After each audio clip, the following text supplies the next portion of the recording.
स्वागत है मित्रों। जैसा कि हमने देखा था कि जिन टैन को उसका और जिन का पहली मुलाकात का कहानी बताता है। अभी आते हैं प्रेजेंट में, जहां जिन टैन के साथ मजाक करते हुए कहता है कि वो टैन ही था जिसको जिन से पहली मुलाकात में ही प्यार हो गया, और वो टैन ही था जिसने जिन को अपनी बाहों में भर लिया और जिनके साथ वो सब किया। टैन इस बात को मना करते हुए कहता है कि ऐसा नहीं हो सकता, क्योंकि टैन ज्यादा हैंडसम है और टैन को पता है कि वो ऐसा नहीं कर सकता। तो वो जिन ही था जिसको टैन से पहली मुलाकात में ही प्यार हो गया, और वो जिन ही था जिसने टैन के साथ वो सब किया था। उसके बाद टैन सोच में पड़ जाता है कि मास्टर होंग ने कहा था। मास्टर का लेटर देखने के बाद टैन ताइवान सेक्ट बाइजिन के घर आया था, तो फिर मास्टर होंग ने उसके मेमोरी को सील क्यों किया और इस लेटर में ऐसा था क्या जिसको देखकर टैन बाइजिन के घर खींचा चला आया। फिर हम जिन को देखते हैं जो टैन की नजदीक आने लगता है, ये कहते हुए कि मेरे छोटू से टैन, तो क्या मैं सुंदर नहीं हूँ, बताओ ना। टैन जिन को अपने नजदीक आता हुआ देखकर कहता है कि हाँ हाँ तुम बहुत सुंदर हो। फिर जिन टैन को किस करने के लिए उसके और नजदीक आने ही लगता है। उसी वक्त बाइजिन के पिताजी और माताजी डोडो को लेकर साथ में बाकी नौकर चाकर घर के बैकयार्ड में आ जाते हैं और उन दोनों को किस करता हुआ देख लेते हैं। तब बाइजिन के माताजी तुरंत अपना फोन निकाल कर टैन और बाइजिन को किस करता हुआ फोटो खींच लेती है और कहने लगती है कि वाह क्या फोटो आया है, और एक बार तुम दोनों करो ना। डोडो तब अपना पप्पा और दादा को किस करता हुआ देखकर अपने आंखों को अपने हाथ से ढकते हुए कहता है कि आप दोनों कहीं भी शुरू हो जाते हो, सब आप दोनों को ही देख रहे हैं। खैर बाइजिन के पिताजी तब टैन और बाइजिन को कहते हैं कि बहुत रात हो चुकी है, तो तुम दोनों आज घर में ही रुक जाओ। टैन कहता है हाँ हाँ क्यों नहीं। जिन कहता है बिल्कुल नहीं, मैं अभी टैन और डोडो को लेकर इंसानी दुनिया में वापस जा रहा हूँ, क्योंकि आपके घर में बहुत सारे लोग हैं। तो मैं जब भी टैन को किस करने जाता हूँ तो आप लोग कहीं न कहीं से टपक जाते हो। ये कहने के बाद जिन डोडो को अपने गोदी में लेकर टैन के कमर में अपना हाथ डालकर वो टैन और डोडो को लेकर इंसानी दुनिया में आने लगता है। टैन तब जिन से कहता है कि ये तुम कैसे बात कर रहे थे, और तुम पहले अपना हाथ मेरे कमर से हटाओ। जिन कहता है हाँ ठीक है, पर मैं वापस जाते ही फिर से तुम्हें टच करने लगूंगा, मुझे जहाँ मर्जी होगा मैं तुम्हें वहाँ टच करूंगा। तब हम बाइजिन के पिताजी और माताजी को भी देखते हैं, जो चौंक कर बाइजिन के ओर ही देख रहे थे, जो असल में जिन है। खैर अगले सीन में इंसानी दुनिया दिखाया जा रहा है, जहाँ टैन बाइजिन और डोडो अपने तलवार के ऊपर चढ़कर उड़ते हुए धरती लोक आते हैं। तब डोडो मस्ती के चक्कर में अपने दादा और पापा को लेकर तलवार के ऊपर से जमीन में गिर पड़ता है। जिन तब चिल्लाते हुए डोडो से कहता है कि डोडो, अगर तुम्हें तलवार के ऊपर बैलेंस बनाना नहीं आता तो तुम मस्ती क्यों कर रहे थे। आइंदा मेरे परमिशन के बिना तुम ऐसा गलती मत करना। तुम्हें समझ नहीं आता कि तुम अभी भी बच्चे हो। डोडो तब अपने पापा से कहता है कि पापा, इसमें गलती मेरी नहीं बल्कि आपकी है, क्योंकि आपने ही मुझे तलवार के ऊपर ठीक से बैलेंस करना सिखाया ही नहीं। और क्या, तब बाप बेटे की लड़ाई हो जाती है और टैन लाइक क्या कर रहे हो, सब लोग जमा होकर हमें ही देख रहे हैं। उसी वक्त संग और संग के मॉम डैड आते हैं। संग आकर डोडो को उठाता है और पूछता है कि डोडो क्या तुम ठीक हो। डोडो संग को देखकर कहता है कि संग तुम यहाँ, क्या तुम मेरा इंतजार कर रहे थे। तब टैन भी संग के मॉम डैड से पूछता है कि आप लोग यहाँ। संग के डैड बताते हैं कि टैन और बाइजिन, हम लोग आप लोग से ही मिलने के लिए आए हैं। हम लोगों को आपको बताना था कि हम लोग भी इस धरती लोक में कल्टीवेशन कमेटी के एक साथ रहो वाला एग्रीमेंट के चलते आए थे। अभी हम लोगों का एग्रीमेंट पूरा हो चुका है और हमने कपल टेस्ट भी पास कर लिया, तो हम लोग अभी कल्टीवेशन वर्ल्ड वापस जा रहे हैं। टैन चौंक कर कहता है कि क्या आप लोगों ने टेस्ट दे भी दिया और पास भी कर लिया। संग के डैड कहते हैं कि हाँ, हमें लगा नहीं था कि हम लोग इतनी आसानी से पास हो जाएंगे।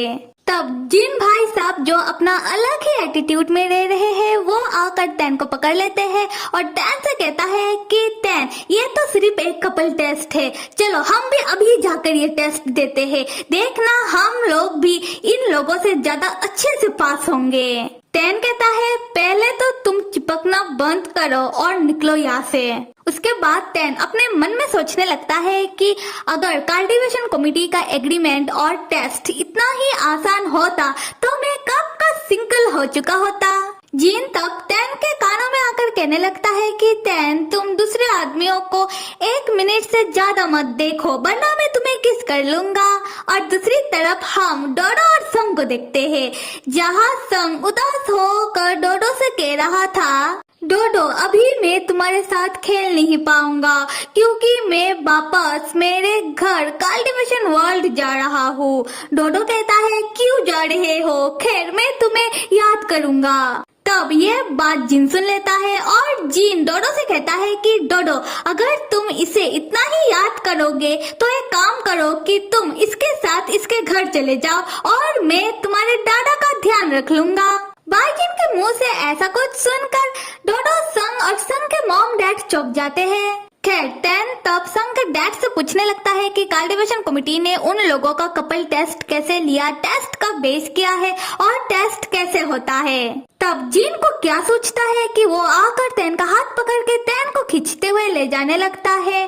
संग के डैड तब तैन को पीछे से बताते हैं कि टेस्ट का बेस है उन दोनों के बीच का तालमेल, उन दोनों के बीच का प्यार मोहब्बत, जिसको देखकर रिंग ने उन दोनों को पॉइंट्स दिया है। और वो आगे और कुछ बताते इससे पहले ही जिन तैन को घर के अंदर ले जाने लगता है, ये कहते हुए कि तैन तुम उन लोगों को क्यों पूछ रहे हो, और ऐसे भी हम दोनों के बीच का प्यार मोहब्बत उन लोगों से तो अच्छा ही होगा।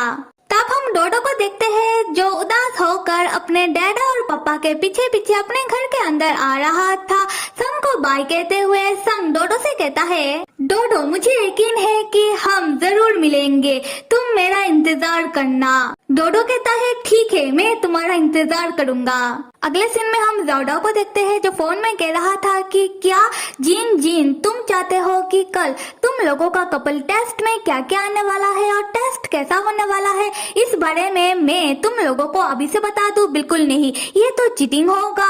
और फोन के दूसरी तरफ जिन जाओडाओ से कह रहा था कि इसके बदले में तुम्हें 100,000 स्पिरिट स्टोन दूंगा। जाओडाओ कहता है तब भी नहीं। जिन कहता है कि 1 मिलियन कैसा रहेगा, जाओडाओ कहता है नहीं, और तैन ये सुनकर कहता है ये बहुत ज्यादा है। उसके बाद जिन फोन में जाओडाओ से कहता है कि 1 बिलियन कैसा रहेगा।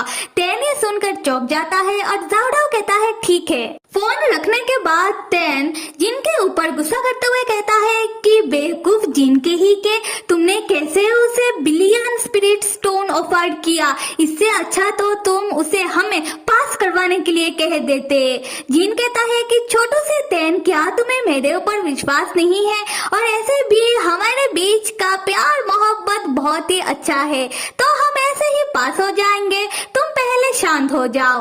तैन तब जिन के सर में मुक्का मार मार कर बैलून बनाते हुए कहता है कि क्या तुम चाहते हो कि मैं शांत हो जाऊं? पागल कहीं के, क्या तुम्हें पता भी है कि इतना अमाउंट अगर मैं इधर के सारे लोगों को कहीं बेच भी दूं फिर भी नहीं मिलेगा। जिन कहता है कि छोटू से तैन मैं तो उसको झूठ कह रहा था, थोड़ी ना मैं उसे इतना अमाउंट दे दूंगा।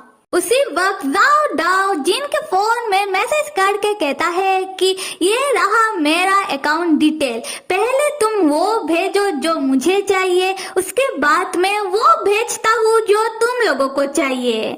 लो बताओ, ये सुनकर तैन आग बबूला होकर जिन के ऊपर और गुस्सा करते हुए कहता है कि देखा कल्टीवेशन कमेटी का कपल टेस्ट कैसा होता है, टेस्ट में क्या आता है और बाकी डिटेल वगैरह मैं संग के डैड से आसानी से ले लेता अगर तुम बीच में आकर मुझे खींचकर घर नहीं लाते।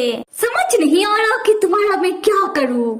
दूसरी तरफ हम जाओडाओ को देखते हैं जो स्माइल करते हुए कह रहा था कि तुम लोगों को क्या लगता है कि तुम लोग मुझसे झूठ कहोगे और मुझे बेवकूफ बना दोगे अपने सपने में बनाना।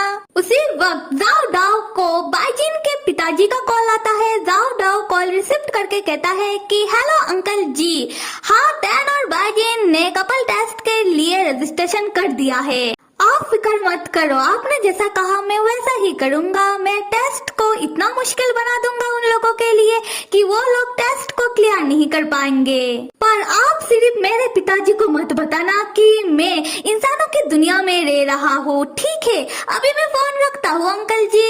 उसके बाद जाओडाओ अपने मन में कहने लगता है कि बाइजिन और बाइजिन के पिताजी दोनों ही एक जैसे हैं।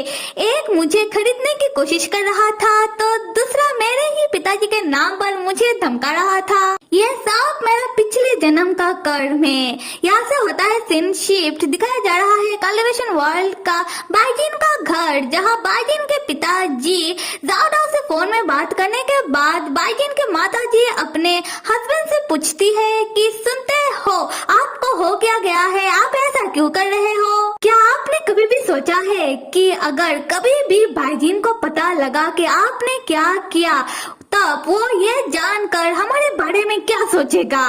बाइजिन के पिताजी कहते हैं कि भाग्यवान, मैं तो ये सिर्फ हमारे बच्चे बाइजिन के भलाई के लिए कर रहा हूँ। अभी तो सबको पता है कि टैन डिमोन किंग इलेक्शन में खड़ा हो रहा है और मैं नहीं चाहता कि हमारे घर का बहू डिमोन किंग बने। बाइजिन के माताजी तो परेशान होकर कहती है कि मुझे तो समझ नहीं आ रहा कि डिमोन किंग इलेक्शन और कल्टिवेशन कमेटी के कपल टेस्ट में क्या लेना देना। अगर बाइजिन और टैन कल्टिवेशन कमेटी का कपल टेस्ट पास कर लेते हैं फिर वो दोनों शादी कर लेंगे। क्या आप नहीं चाहते कि हमारे बच्चों का शादी धूमधाम से हो? बाइजिन के पिताजी कहते हैं कि शायद आपको नहीं पता, तो मैं आपकी जानकारी के लिए बता दूं कि डिमोन किंग इलेक्शन के लिए टैन को पहले सिंगल होना होगा और अगर टैन और बाइजिन कल्टिवेशन कमेटी का कपल टेस्ट पास कर लेते हैं उसके बाद टैन ऐसा मौका कि अपने हाथ से जाने देगा। क्या आपको समझ नहीं आ रहा कि टैन के लिए अगर कुछ जरूरी है वो है डिमोन किंग बनना? फिर बाइजिन के पिताजी बाइजिन के माताजी को ठीक से समझाते हुए कहते हैं कि टैन अगर डिमोन किंग बन गया तो फिर टैन का ओहदा हमारे बेटे बाइजिन के ओहदे से बढ़ जाएगा और हमारा बेटा हमारे घर का उत्तराधिकारी है और वो आगे चल के न्याय के कल्टीवेटर का मुखिया भी बनेगा। और अगर किसी दिन बाइजिन को अपने फर्ज और टैन में से किसी एक को चुनना पड़े तो तुम्हें क्या लगता है कि हमारा बेटा बाइजिन किसे चुनेगा? यह सुनकर बाइजिन की माताजी कुछ देर के लिए सोच में पड़ जाती है। उसके बाद वो कहती है कि मैं सिर्फ इतना चाहती हूँ कि टैन और बाइजिन एक दूसरे को हमेशा प्यार करते रहे और टैन थोड़ा अच्छे से समझे कि हमारा बाइजिन उसे कितना ज्यादा प्यार करता है और वो दोनों हमेशा ही हमें उनके ऊपर गर्व महसूस कराते रहे। मेरे मित्रों, कहानी को इतना तक देखने के बाद मेरा जो राय है वो है कि जिन ने टैन और जिन की फर्स्ट मुलाकात की जो कहानी टैन को सुनाई, ऐसा लग रहा था कि जिन बातों को घुमाकर टैन को कह रहा था। उसने सारी बात टैन को नहीं बताई या फिर ये भी हो सकता है कि जिन को सारी बात खुद भी ना मालूम हो कि अंकल फैन और मास्टर होंग के दिमाग में तब क्या चल रहा था कि उन दोनों ने टैन को किसी लेटर के जरिए बाइजिन के घर बुलाया। पर जिन के बातों से इतना मालूम पड़ता है कि जिन और टैन पहले से ही एक दूसरे को पसंद करते थे। और दूसरी बात कि बाइजिन के पिताजी उनके लिए उनका बेटा बाइजिन और उनके बेटे का ओहदा ज्यादा जरूरी है। वो ये सोच रहे हैं कि टैन अगर डिमोन किंग बन जाए तो उनके बेटे का ओहदा कम ना हो जाए। पर टैन के सपनों का क्या, वो टैन के सपनों के बारे में तो नहीं सोच रहे। और जैसे कि हम सबको ही पता है कि टैन को शुरू से लेकर हमेशा से ही डिमोन किंग बनना है। तो फिर चलो देखेंगे कि अगले एपिसोड में क्या होता है। तब तक आप सब लाइक, सब्सक्राइब और कमेंट करना तो बिल्कुल भी मत भूलिएगा। Till then stay with me and see you.